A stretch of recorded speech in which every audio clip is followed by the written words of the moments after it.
Elvis Presley, the king of rock and roll, wasn't just a global music sensation. He was a man buried under FBI investigations, funeral mysteries, and untold tragedies that'll leave you speechless. From secret files to eerie events at Graceland, this is the Elvis you never knew. Think you know the king? Think again.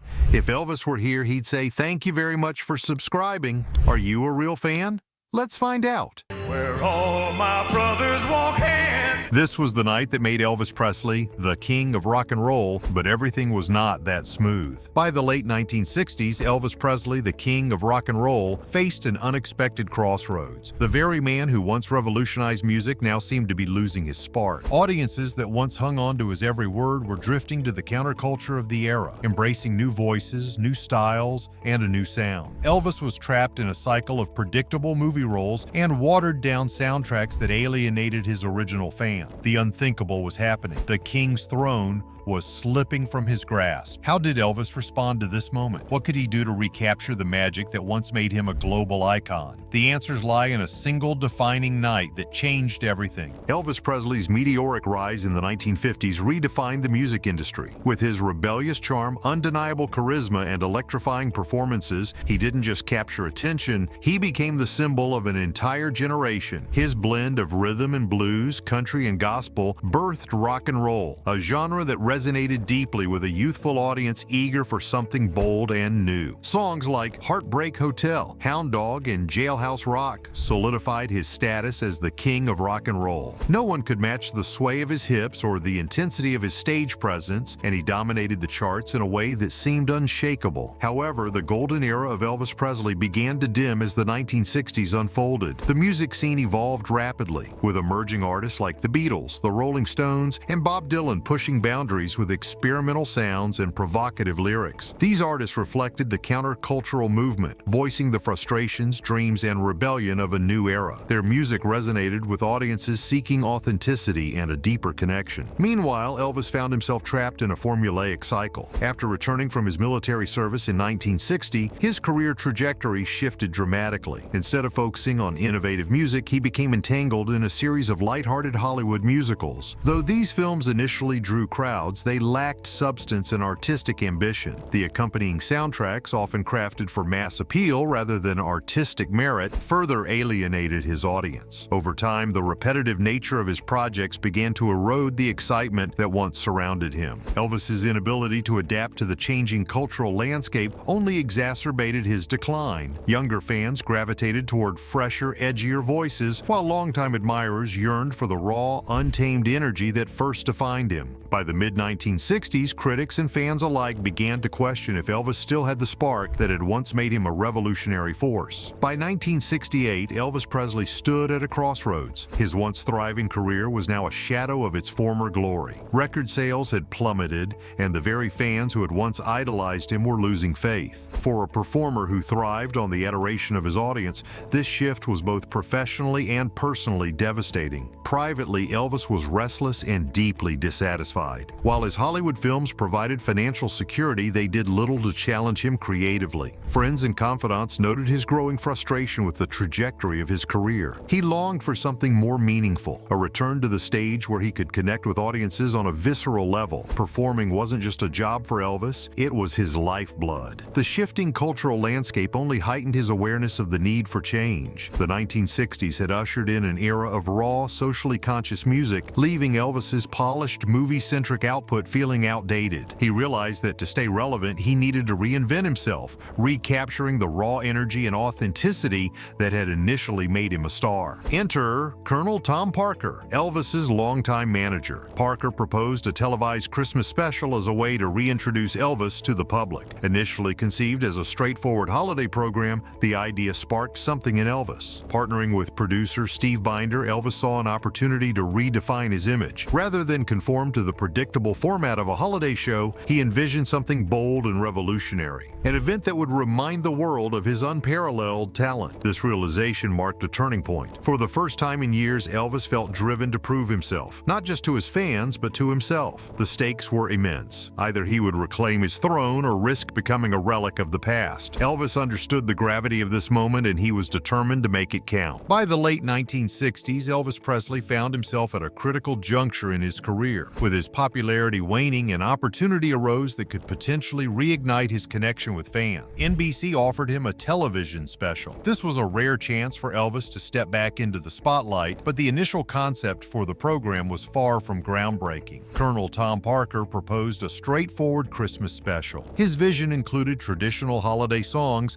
and a staged atmosphere that would do little to challenge the status quo of Elvis's declining career. Elvis had grown tired of being boxed into predictable roles. While Parker's approach aimed for safe commercial appeal, Elvis was determined to use the platform to reintroduce himself as a serious artist. He yearned to break away from the overly polished and formulaic image that had defined him throughout much of the 1960s. His goal was not just to entertain, but to remind the world why he had once been crowned the king of rock and roll. Enter Steve Binder, the producer and director of the project. Binder understood Elvis's desire for authenticity and pushed for a bold and raw concept. Together, they decided to strip away the unnecessary glitz and focus on showcasing Elvis's raw talent. Binder proposed segments that would highlight Elvis's charisma, musicality, and roots, including intimate performances where Elvis would connect directly with the audience. The shift in vision transformed the special from a forgettable holiday broadcast into something much more ambitious. It would be a show that celebrated Elvis's past successes while demonstrating his relevance in the rapidly evolving music landscape. This was no longer just a television special, it was a statement, a reclamation of his identity, and a chance to prove he still had what it took to captivate audiences worldwide. Once the concept for the comeback special was finalized, Elvis Presley devoted himself to the preparations with an intensity that left everyone around him amazed. For a man who had been criticized for coasting through much of the 1960s, this level of commitment was a revelation. Elvis understood that the competition was incredibly high. This wasn't just another performance, it was a fight to reclaim his career and reaffirm his legacy. Rehearsals became the foundation of this transformation. Elvis threw himself into every aspect of the preparation process, from vocal practice to perfecting his physical movements. He wanted every detail to be flawless, understanding that even the smallest misstep could undermine the impact of the performance. Those who worked with him during this period were struck by his focus and passion. He wasn't just going through the motions, he was working on himself with full determination and dedication. One of the most pivotal aspects of the preparation involved the sit-down segment, where Elvis would perform in a small, intimate setting surrounded by fans and bandmates. This raw, unfiltered environment was unlike anything he had done before. To ensure its success, Elvis rehearsed tirelessly, working to capture the energy and spontaneity of his early career. Binder also pushed Elvis to tap into a deeper emotional reservoir for the show's climactic performance of If I Can Dream. This song, inspired by the social turmoil of the era, required Elvis to convey a sense of hope and longing that went beyond mere vocal delivery. Elvis took this challenge seriously, channeling his personal frustrations and aspirations into the song. The preparation for the comeback special was not just about logistics, it was a transformation. Elvis emerged from the process not only as a polished performer, but as an artist reinvigorated by his own potential. The dedication he displayed during these months set the stage for a performance that would go down in history. December 3rd, 1968 was not just another date in music history, it was the night Elvis Presley reminded the world of his brilliance. Millions of viewers across America tuned into NBC, many with mixed emotions. Some held on to the hope of seeing the king of rock and roll reclaim his crown, while others were skeptical, wondering if Elvis still had the magic that once mesmerized an entire generation. For Elvis, it was a pivotal moment, an opportunity to silence doubters and reignite the passion that had once set the world on fire. The anticipation was palpable as the program began, but all doubts were swiftly swept aside the moment Elvis took the stage. Dressed in an iconic black leather outfit that exuded confidence and charisma, Elvis made it clear that this performance was going to be unlike anything he had done in the past decade. Gone were the glossy, overproduced movie soundtracks and cookie-cutter performances that had come to define his career in the 1960s. This was a return to the raw, electrifying Elvis of the 1950s, the man who had shattered musical norms and sparked a cultural revolution. The special opened with a medley of his greatest hits, including Heartbreak Hotel, Hound Dog, and All Shook Up. Each note was filled with the same energy and grit that had made these songs timeless. Elvis moved across the stage with ease, his every gesture and expression captivating the audience. His voice, powerful and soulful, reminded everyone why he had once been called the King. This was not just a performance, it was a declaration. Elvis wasn't merely trying to entertain, he was reclaiming his place in the world of music. The black leather outfit, his confident demeanor, and his unrelenting energy symbolized his defiance against the idea that he was past his prime. The audience, both in the studio and at home, was left spellbound, realizing that Elvis wasn't just back, he was unstoppable. Amid the grandeur and spectacle of the 1968 special, one segment stood out as particularly intimate and unforgettable: the sit-down sessions. For this portion, Elvis stepped away from the spotlight's traditional staging to embrace a more informal, personal connection with his audience. Seated in a small, circular setup surrounded by his bandmates and fans, Elvis created an atmosphere that felt less like a performance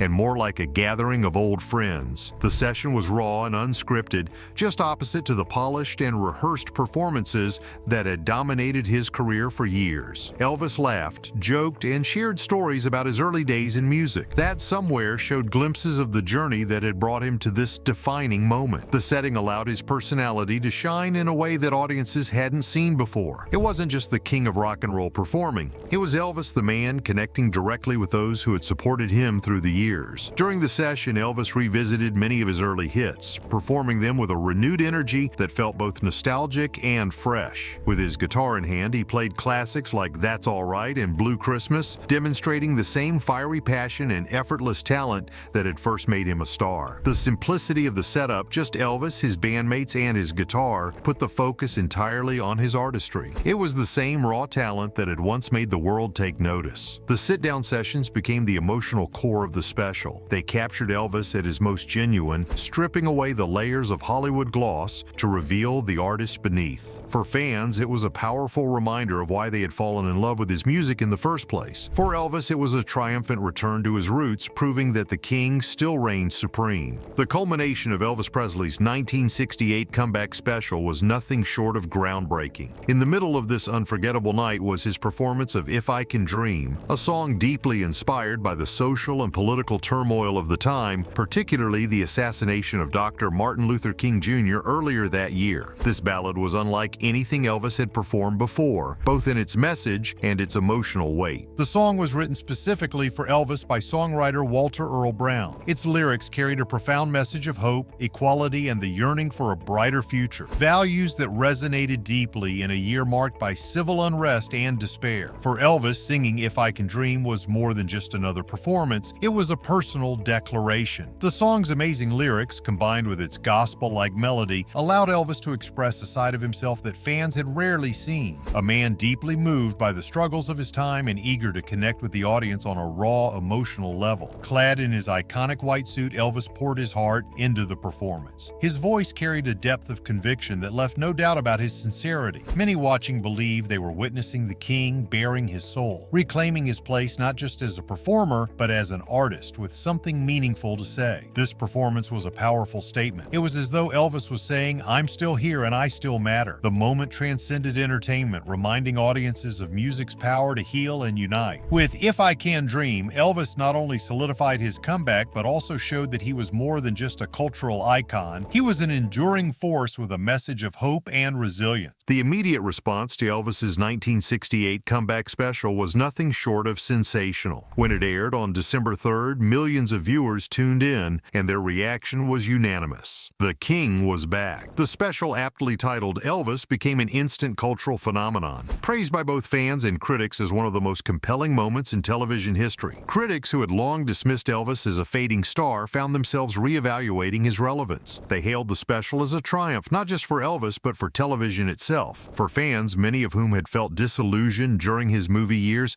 the special was a moment of vindication. It reminded them of the fiery, magnetic performer they had fallen in love with a decade earlier. Perhaps most importantly, the special reignited Elvis's career in ways that even he might not have anticipated. The success of the show led to a wave of renewed interest in his music. His next studio album, From Elvis in Memphis, would go on to produce some of the most iconic tracks of his career, including Suspicious Minds and In the Ghetto. Beyond sales and accolades, the special restored Elvis's confidence as an artist. It proved to him and the world that he still had the power to captivate audiences and push boundaries. No longer was he just a Hollywood star singing formulaic songs. He had reclaimed his identity as a true musical pioneer. The 1968 comeback special didn't just save Elvis's career, it cemented his legacy. It demonstrated that even after years of struggle, the king of rock and roll still had the ability to inspire, innovate, and lead the charge. For Elvis, this wasn't just a comeback, it was a resurrection. The 1968 comeback special by Elvis Presley wasn't just a show, it was a turning point. Elvis was no longer without a doubt the king of rock and roll at this point. In the 1960s, new artists who made big waves and changes in culture pushed him out of the public eye. The special was more than just a chance to save a career that was on the verge of failure. It was about reclaiming the personality that had once electrified the world. Elvis had been stuck for years in a cycle of boring movie parts and uninspired soundtracks that didn't make him happy as an artist. Crazy music fans used to love him, but now they saw him as a shadow of the person he used to be. The show made it clear that Elvis was more than just a cultural icon. He was also a real artist with unmatched skill and unbridled emotion. It made people think of the things that made him famous in the first place: his lively energy, powerful voice, and captivating personality. The 1968 special also showed how strong Elvis was. For a man whose importance had been called into question, this wasn't an easy job. He had to be very brave to go on stage, knowing that everyone would be looking and waiting to see if he still had what it took. But Elvis didn't just live up to people's hopes, he broke them. The simple setup, his moving performance of If I Can Dream, and the honest closeness of the sit-down sessions showed that he could handle the feedback and give an amazing performance. Not only for Elvis, but for the whole music industry, this was a turning point. It was a lesson that real art doesn't depend on trends or time. The king took back his name, which made him even more of a legend that will last forever. One of the most important nights in Elvis Presley's life was the night he fought to keep his business alive. He wasn't just trying to show that he could still entertain, he was also trying to show everyone why he was the king of rock and roll in the first place. The special not only brought his career back to life, but it also set a new bar for comebacks in the entertainment business. Elvis's show wasn't just a return to form, it was a statement of purpose. It was clear from him that a star could always rise again with the right mix of ability and determination, no matter how low they fell. The comeback special showed how important it is to be strong and able to change while staying true to yourself. It was a way for artists to get back on track, and they still do. More importantly, the special made Elvis a sign of never giving up. It showed everyone that failing isn't the end of the story, it's just a new part. Elvis's amazing ability to come back from adversity made him a cultural hero, not just for the music he made, but also for the hope and inspiration he gave people. His story touched people outside of the entertainment business, especially those who have had failures or doubts about their ability to get back on their feet. In the end, this night changed what it meant to be king. Elvis didn't just rule the charts, he also ruled the hearts of a huge number of people. His impact went beyond his hits. It was rooted in the hearts of those who admired his path. He became a symbol of how passion, persistence, and artistry can last for a long time. It is these traits that will keep his fame alive and inspire new generations. Elvis Presley's 1968 comeback special isn't just a moment in music history, it's an inspiration. It's proof that no matter how far you fall, there's always a way back if you're willing to fight for it. If you were moved by this story, don't keep it to yourself. Share it with others who admire the king or those who could use a reminder that comebacks are possible. And don't forget to subscribe for more motivating incidents that capture the heart and soul of music history. It's the mystery video sweeping social media. Is that really Elvis Presley?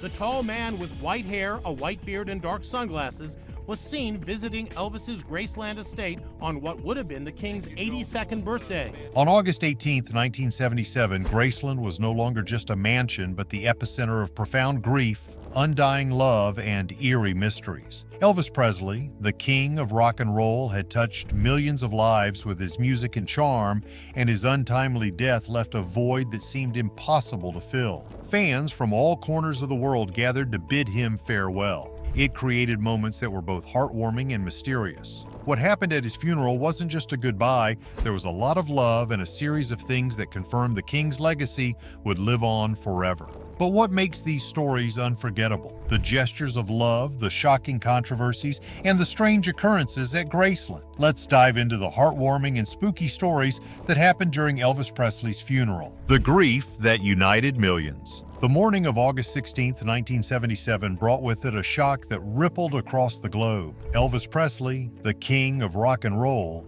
was gone. News of his sudden death at the age of 42 spread like wildfire. Fans, young and old, were struck by the enormity of the loss. Elvis wasn't just a performer, he was a cultural icon who had shaped the music industry, challenged societal norms, and connected deeply with millions. Television stations interrupted their scheduled programming to announce the tragic news, while radio channels played Elvis's songs back-to-back as a tribute. Newspapers carried bold headlines mourning the king's death, and magazines rushed to print special editions. The expression of grief was unlike anything seen before for a public figure. It was just reflecting the immense love and respect people had for Elvis. Graceland, Elvis's Memphis mansion, quickly became the focal point of this global mourning. Thousands of fans made their way to Memphis, many traveling hundreds or even thousands of miles. They camped outside the gates singing Elvis's songs, leaving flowers, and lighting candles. Graceland was no longer just a home, it became a sanctuary for those who felt connected to Elvis and his music. The crowds weren't just made up of fans from his heyday in the 1950s and 60s, teenagers who had discovered his music through their parents, elderly fans who had followed him since the start of his career, and even people who had only known him as a cultural figure came together and shared grief. This wasn't just a personal loss for his family, it felt like the world had lost a legend who represented joy, freedom, and artistic brilliance. The days leading up to Elvis's funeral showed the power of music to unite people. The crowd outside Graceland became a community bound by sorrow but also by a shared love for a man who had profoundly impacted their lives. Vernon Presley's heartfelt decision. The passing of Elvis Presley was not just a loss to his fans, but a shattering blow to his family, especially his father, Vernon Presley. Vernon had already endured heartbreak when his wife Gladys passed away in 1958. Losing Elvis, his only child and the heart of the Presley family, plunged him into unimaginable grief. Yet in the midst of this sorrow, Vernon made a decision that would become a defining moment of the funeral. The original plan was for a private family viewing of Elvis's body. As the crowd outside Graceland swelled into the thousands, Vernon realized that Elvis's fans deserved a chance to say their goodbyes. Against the advice of some who believed a public viewing would be overwhelming, Vernon opened the gates of Graceland. Fans queued in the blistering Memphis heat for hours, winding through the estate's grounds to get a brief glimpse of the king one last time. Vernon extended the viewing hours multiple times, ensuring as many people as possible could pay their respects. It was not just a gesture of generosity, but also a reflection of the bond Elvis shared with his fans. This decision came at a great personal cost. Vernon, already suffering with immense sorrow, had to witness the grief of thousands of strangers. Yet he remained steadfast, greeting some fans and silently acknowledging their pain. For many, this act solidified Vernon's image as a father who understood the importance of Elvis's legacy, not just as a son, but as an artist who belonged to the world. By putting the fans first, Vernon showed that the Presley family valued the people who had supported Elvis throughout his life. It was an extraordinary act of grace in the midst of personal tragedy, ensuring that the world could bid farewell to the man who had given them so much. A father's sacrifice. For Vernon Presley, losing his son Elvis was an immeasurable blow. The man who had supported and nurtured Elvis from his humble beginnings in Tupelo to becoming the king of rock and roll was now faced with the heartbreaking task of saying goodbye. Amid his personal grief, Vernon made a decision that revealed his strength and deep respect for the connection between Elvis and his fans. The original plan for Elvis's funeral was to allow a small number of fans to view his body at Graceland for only a couple of hours. However, as the day approached, it became clear that this gesture would be far from enough to accommodate the sheer volume of admirers who had flocked to Memphis. The lines outside Graceland were endless, with fans standing for hours in the sweltering heat just to get a glimpse of the king for the last time. Vernon, despite his overwhelming sorrow, decided to extend the viewing hours. He understood that for millions of fans, Elvis was more than an entertainer. He was a symbol of hope, love, and connection. This decision wasn't made lightly. Vernon was already grappling with his own grief, yet he put aside his pain to ensure others could find closure. The extended hours gave thousands of fans a chance to pay their respects, turning what could have been a brief, impersonal goodbye into a deeply emotional and communal experience. For many, it was their way of expressing gratitude for everything Elvis had given them, through his music, charisma, and spirit. Vernon's sacrifice during such a profoundly personal loss showcased the Presley family's humanity. It was a moment that underlined the unique bond between Elvis and his fans, a connection that transcended the barriers of fame. This act of generosity left an indelible mark on those who were there, reaffirming Elvis's place not just as a performer, but as someone who truly belonged to the people. Colonel Parker's controversial presence. Among the mourners at Elvis Presley's funeral was Colonel Tom Parker, Elvis's longtime manager, and one of the most polarizing figures in his life. Parker had been instrumental in shaping Elvis's career, turning him into a global phenomenon. However, his actions during this somber occasion drew widespread criticism and left many questioning his motives. On the morning of the funeral, as Vernon Presley was overwhelmed with grief, Parker approached him with a stack of legal documents. These papers, as later revealed, were intended to secure Parker's control over all Elvis merchandise. The timing of this action was nothing short of shocking. Rather than mourning alongside the family or offering support, Parker appeared to be prioritizing his financial interests. Fans and observers were appalled by Parker's behavior. Many saw it as a blatant act of greed, exploiting Vernon's vulnerable state to protect his own business agenda. This incident added a layer of controversy to an already emotionally charged day. For some, it cast a shadow over Parker's legacy, reinforcing the perception of him as a shrewd businessman who prioritized profits over personal relationships. Yet there are those who argue that Parker's actions were not entirely selfish. By securing the rights to Elvis's merchandise, Parker may have been attempting to protect Elvis's legacy from external exploitation. In his own way, Parker was ensuring that the King's image and brand remained intact. Still, the manner and timing of his actions were undeniably inappropriate and left a bitter taste in the mouths of many. Parker's presence at the funeral remains a contentious point in the history of Elvis Presley. This is just the complexities of fame, where personal loss and professional obligations often collide in unsettling ways. For Vernon Presley, this added betrayal must have made an already devastating day even harder to endure. The alarming events start. As the funeral procession for Elvis Presley started, something strange happened that shocked almost everyone present there. As the people carrying Elvis's body were moving it to the van,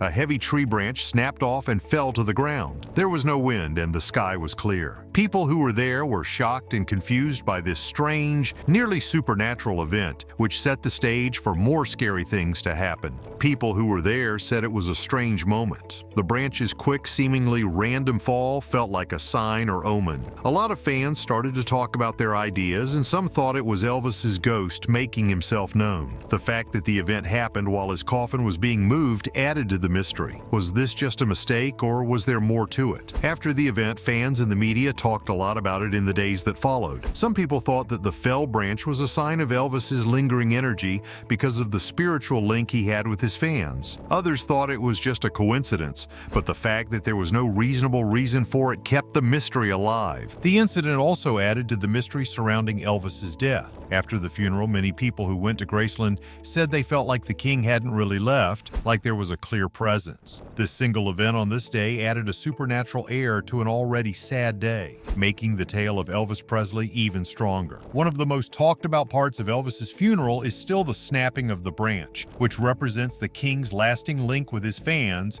and the mysteries that still surround his life and death. The unexplained phenomenon at Graceland. Who could forget Graceland, the iconic mansion where the king of rock and roll lived? During Elvis Presley's funeral, it became the site of strange and scary events. Nancy, a maid who had worked at Graceland for years, told of a few scary experiences that made her think that the house still had something strange going on. Nancy said she could hear faint footsteps going through the halls of the house late at night when no one else was there. There were deliberate, slow steps, not heavy or hurried ones. It was like someone was quietly pacing through the house. Even though there were many checks, no one was ever found. The sounds were always the same and came from places that were known to be Elvis's favorites, like the music room or the stairs that lead to the second floor. Once, the door slammed shut for no obvious reason, and it was one of the most disturbing things Nancy talked about. She was cleaning the TV room in the basement one time when all of a sudden, the laundry door slammed shut with such force that it surprised her. She quickly checked and saw that no one was there. The door was also completely locked. The staff started to look forward to these events because they happened so often, but they never got any less scary. The whispers were another strange thing that happened. Nancy talked about soft whispers that seemed to move through empty rooms. The tone was calm and gentle, almost like a chat, but she couldn't make out the words. These whispers would often happen in parts of the house that were very important to Elvis, like the meditation garden or the dining room, where the family often ate together. Even though some people might say that these events were just coincidences or the product of grief-stricken minds, it was harder to explain away because different staff members reported the same things over and over again. Other people who worked at Graceland agreed with Nancy, which added to the evidence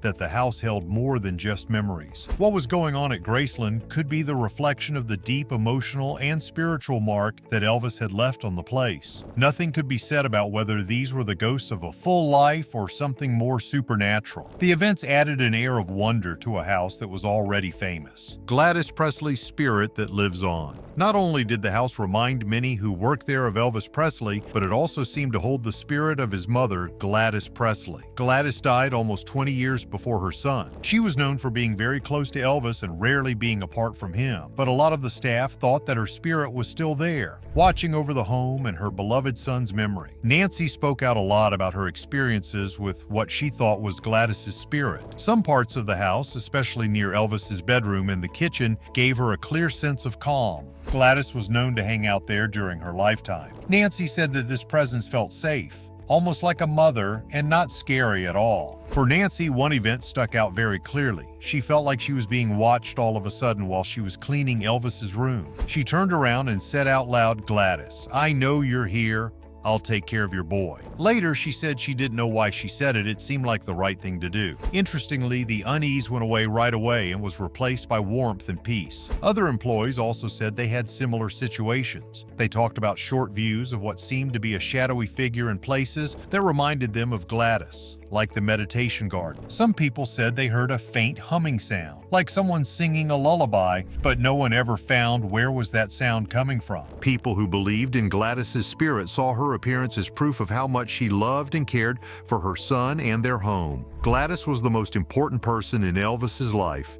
She loved and supported him through his rough rise to fame. Many of the staff found it comfortable to think that her spirit might still be at Graceland. Skeptics might say that these events were made up because of grief or the imagination, but the story seemed to be telling the truth. Gladys's presence, whether it was psychic or symbolic, became an important part of the story of Graceland. For the people who worked there, she wasn't a ghost. She was a guardian who made sure her son's legacy and the family home were loved and cared for. These incidents show a stronger, more supernatural link to a home that was more than just a house. It was the center of the Presley family. The fans' unwavering devotion. Throughout the supernatural and emotional events surrounding Elvis Presley's funeral, one element stood firm: the firm devotion of his fans. Even in the face of grief and mystery, their love and belief in the King's enduring presence never wavered. This dedication went beyond simple admiration. It was a profound connection that tied millions of people to a man who had become a global icon. For the fans who flocked to Graceland after Elvis's passing, the supernatural occurrences were not frightening. Instead, they were seen as evidence that Elvis's spirit remained in the place he cherished most. The strange phenomena, such as the slamming doors,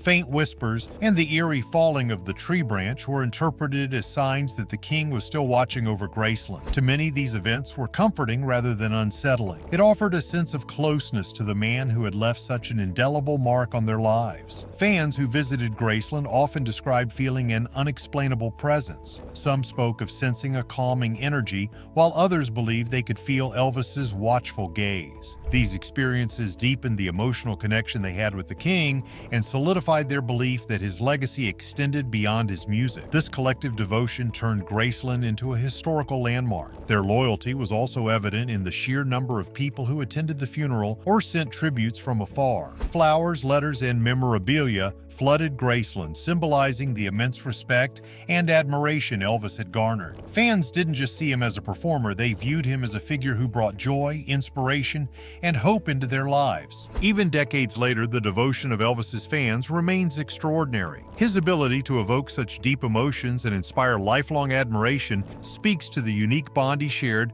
with those who loved his music and his persona. The enduring legacy of Elvis Presley. Elvis Presley's legacy was never confined to his chart-topping hits or his legendary performances. His funeral and the events surrounding it only confirmed what so many already believed. Elvis was more than a musician. He was a symbol of love, inspiration, and mystery. The stories from his final farewell illustrate how deeply he impacted the lives of his fans, his family, and even those who simply knew of him. From Vernon Presley's heartfelt decision to allow fans to grieve alongside the family to the strange and unexplained phenomena at Graceland, each moment added to the larger-than-life image of Elvis. The gestures of love, such as fans lining up in scorching heat to bid him farewell, highlighted the deep connection he shared with his admirers. For many, Elvis wasn't just a celebrity, he was a part of their lives, someone who had given them a soundtrack for their dreams and struggles. The mysterious incidents were seen by many as a sign that his presence lingered, a reminder that even in death, the king's spirit was unyielding. Fans and family alike found comfort in the belief that Elvis's bond with his home and his loved ones transcended the physical world. Elvis's legacy also lies in the way his story continues to inspire generations. Beyond the music, his life's journey, from humble beginnings in Tupelo, Mississippi, to global superstardom, resonates with people from all walks of life. His charisma, generosity, and passion made him more than an entertainer. They made him a cultural icon whose influence spans decades. Today, Graceland is a place where millions come to honor the man who changed the face of music and touched the hearts of so many. The stories from his funeral tell why Elvis Presley remains a figure larger than life, forever etched into the hearts and memories of those who cherish him. The king of rock and roll's funeral was more than just a chow. It was a moment that really carried the essence of his life. Love, dedication, and a touch of the extraordinary. Now it's your turn. What do you think about these stories? Do you believe in the supernatural events at Graceland? Share your thoughts in the comments below, and let's continue celebrating the legend of Elvis Presley. Don't forget to like, share, and subscribe to keep this conversation alive. Let's honor the king together. That was the night of March 26, 1976 in Memphis, Tennessee. The world knew Elvis Presley as the king of rock and roll, a man whose magnetic stage presence and soulful voice captured hearts worldwide. But what happened that fateful night revealed a side of him few had ever seen. When a tragic car accident disrupted the peace, Elvis Presley, against all odds, found himself at the center of a life and death situation. What he did next wasn't just heroic, it was unforgettable. How did a music icon become a real-life savior?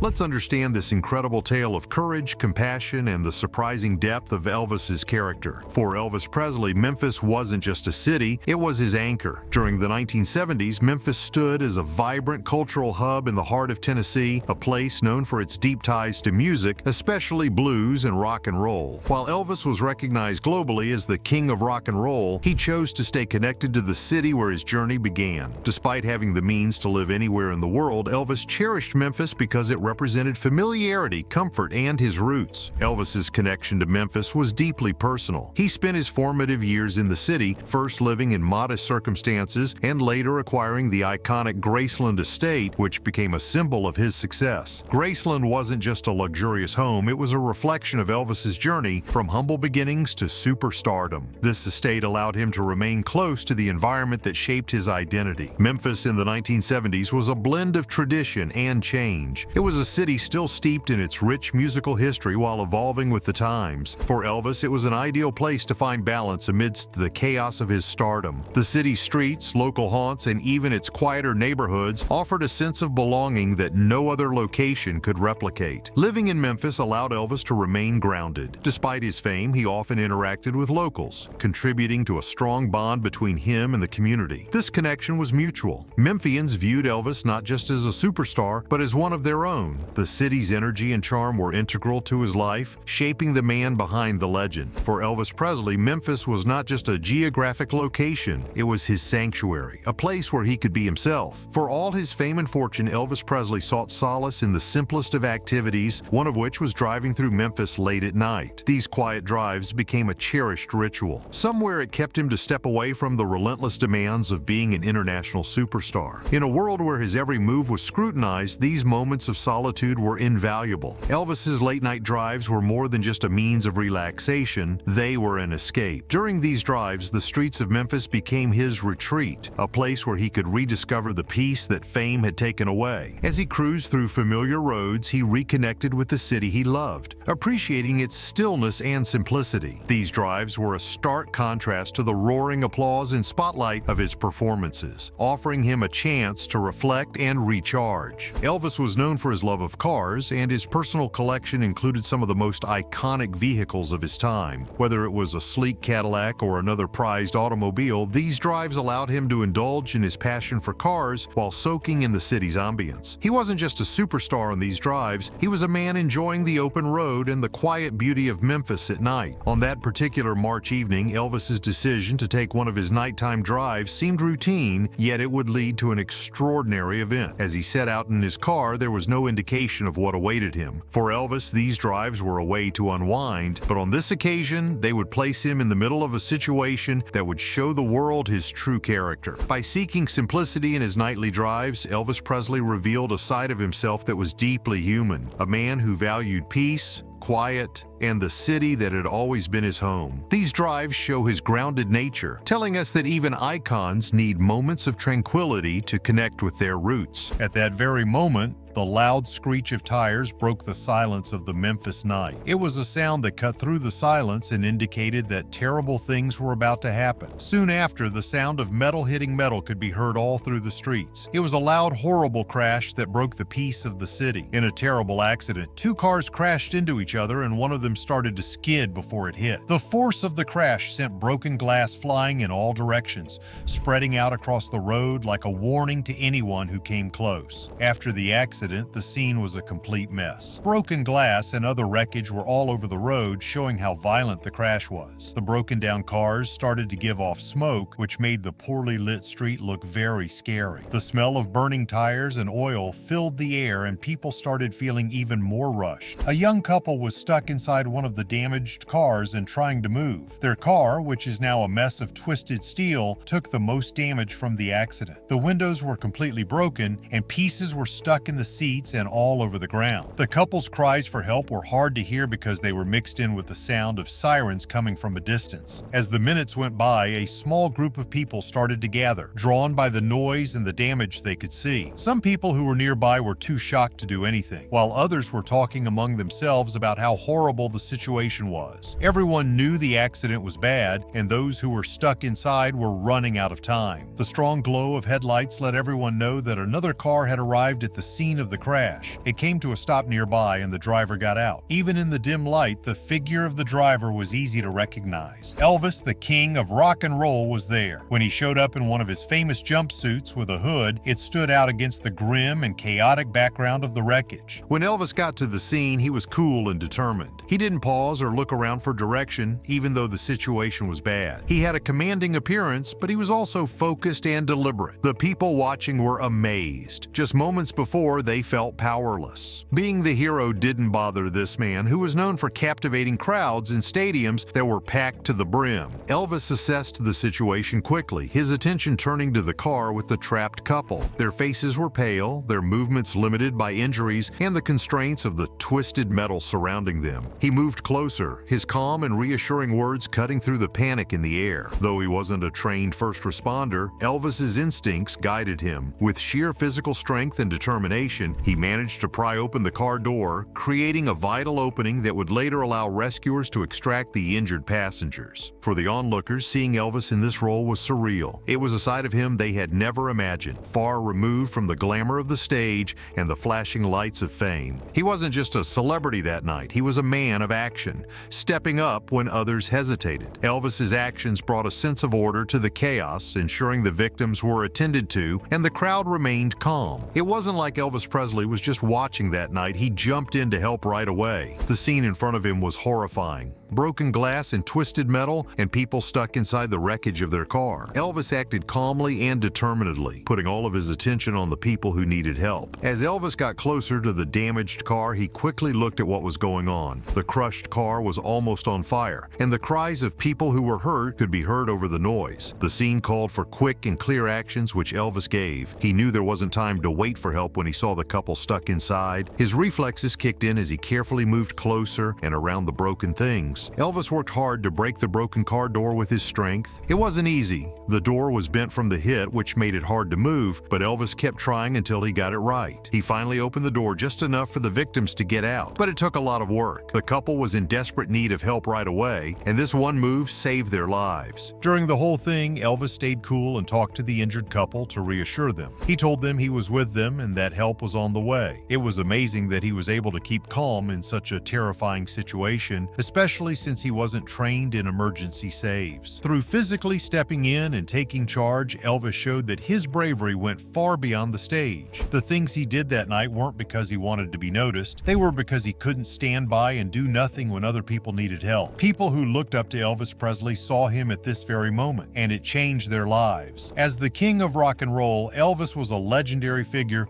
who seemed to be bigger than life. But what happened that night showed a deeply human side of him that fans didn't get to see very often. Even though the accident scene was a mess, Elvis's kindness stood out. As soon as he got the door open and made sure the couple could get out, he didn't stop. He saw that one of the victims was clearly scared and weak from the cold and the shock of what had happened. Without thinking, Elvis took off his own sweater and put it over the person who was hurt. This small but kind act wasn't just useful, it showed a lot of care. Elvis's deeds were selfless and not about him. In this case, he didn't act like a famous person trying to get attention, but instead he was a caring person who put the victim's safety and comfort ahead of his own wants. He understood how they felt on a personal level. At that point, Elvis wasn't a famous person all over the world, he was just a man who cared. People who were there were amazed at how humble and real Elvis was. It didn't matter how famous or important he was, he worked with strangers to help people in need. This moment broke down the wall between the famous person and the regular person, showing that behind all the glitz and glamour was a man with a kind heart and a strong sense of duty. Elvis made an impact on everyone who saw what he did that night through his kindness and bravery. People remembered him not for his music or fame, but for how kind he was when it meant the most. As the night passed with the chaos of the accident, the arrival of emergency responders marked a turning point in the critical moments that followed. When paramedics reached the scene, they were struck by the extraordinary sight before them.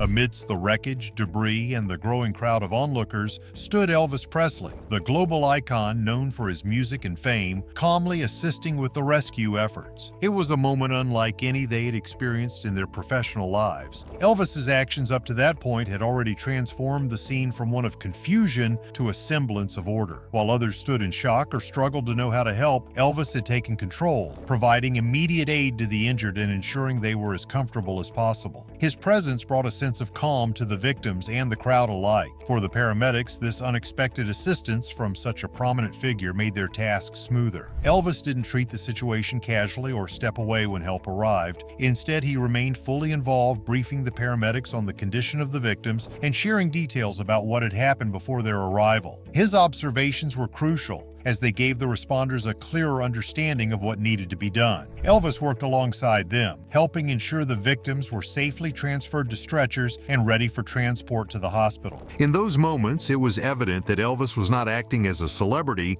but as a deeply compassionate individual driven by the urgency to save lives. His commitment to staying until the victims were in safe hands demonstrated a level of humanity that deeply impacted everyone present. The aftermath of the accident wasn't just about about the victims or the arrival of emergency responders, it was also about the dozens of onlookers who witnessed an extraordinary act of bravery and kindness that night. For the bystanders, seeing Elvis Presley, a man revered worldwide for his talent and charisma, step into a life-threatening situation with such resolve was nothing short of astonishing. As stories began to circulate among those present, the narrative became one of sheer admiration. People described how Elvis had acted decisively and without hesitation, throwing himself into the rescue efforts as though it were second nature. His fame and status as a music legend seemed inconsequential in that moment. What mattered was the courage and compassion he displayed. One witness, overwhelmed by the sight of Elvis at the accident scene, described him as an angel sent to us in our time of need. This sentiment was echoed by others who marveled at his willingness to get his hands dirty and focus entirely on saving lives. His calm demeanor in the face of such a chaotic and tragic event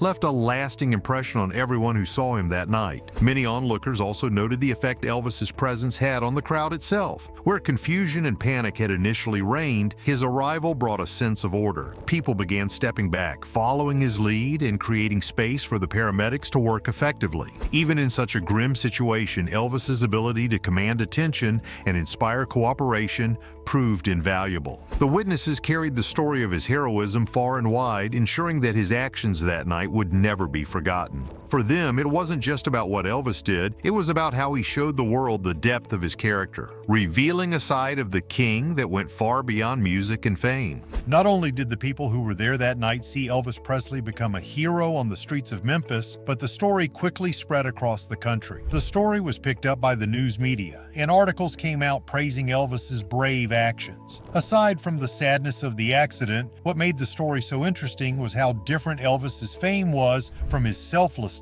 in a life-threatening situation. Reporters and writers quickly picked up on this story. There were articles that talked about how Elvis left the bright lights of fame to become a real-life hero. They talked about how quickly he acted, how brave he was to help the hurt couple, and how calm he stayed during the chaos. For a lot of people, this was the first time they saw Elvis Presley as a person, not as the king of rock and roll. Fans responded right away, sending tons of emails and calls to radio and newspapers to show their support. This wasn't the Elvis they had seen on stage or heard on their records. This was a real person, someone who could make decisions when others were unsure. The news stories were very interesting and showed that Elvis's fame didn't keep him from knowing how important life is. Not only was he a star, but he had also shown that he could have an effect on people outside of music. The coverage went beyond what was in the news. At the time, it led to conversations about the duty of celebrities, and many people praised Elvis as a good example. Some stars were known for being distant, but Elvis showed that fame didn't have to separate people, it could bring them together. Not only did this event solidify his image as a performer, but also as a kind person. Following the accident, the young couple that Elvis Presley saved fully recovered over the next few weeks and months. Their thanks were endless, and they often told others their story, stressing how Elvis had given them hope when things were at their worst. Elvis wasn't just a popular person to them, he was the reason they were able to stay alive. Their story of the night became an important part of Elvis's memory as it grew. The story of how brave and generous he was gave fans a new view of the man they thought they knew. People had always liked his singing and personality, but this event showed a side of him that not many had seen before. It didn't get lost in the story. Both Elvis fans and scholars started to include this event in the bigger story of his life. It showed how he could connect with people on a personal level, no matter how famous or rich they were. For people who looked up to him, it was a moment of deep validation that showed what kind of person Elvis really was when he wasn't in the center. That night changed a lot of people, not just the pair whose lives he saved. It made a lot of people see Elvis as more than just a performer. His deeds made the point that being truly great isn't just about talent, but also about how you handle problems. Elvis's impact was already very big, but this event made it even bigger and more complex. He wasn't just the king of rock and roll, he was also a man who did things and cared about others. This part of his life is still a lesson that anyone, even the most famous person, can make a difference by just being there and choosing to help when it's most needed. The story of Elvis Presley's heroism on that fateful night is a powerful reminder of the human capacity for kindness and bravery. It showed that even the biggest stars can shine brightest in moments of adversity. What are your thoughts? Share your opinions in the comments below. And don't forget to like and subscribe for more stories that reveal the human side of your favorite icons. Let's keep celebrating the legacy of those who inspire us both on and off the stage. A woman has been charged and arrested with trying to defraud Elvis Presley's family in an illegal scheme to try to sell the singer's Memphis, Tennessee estate, Graceland.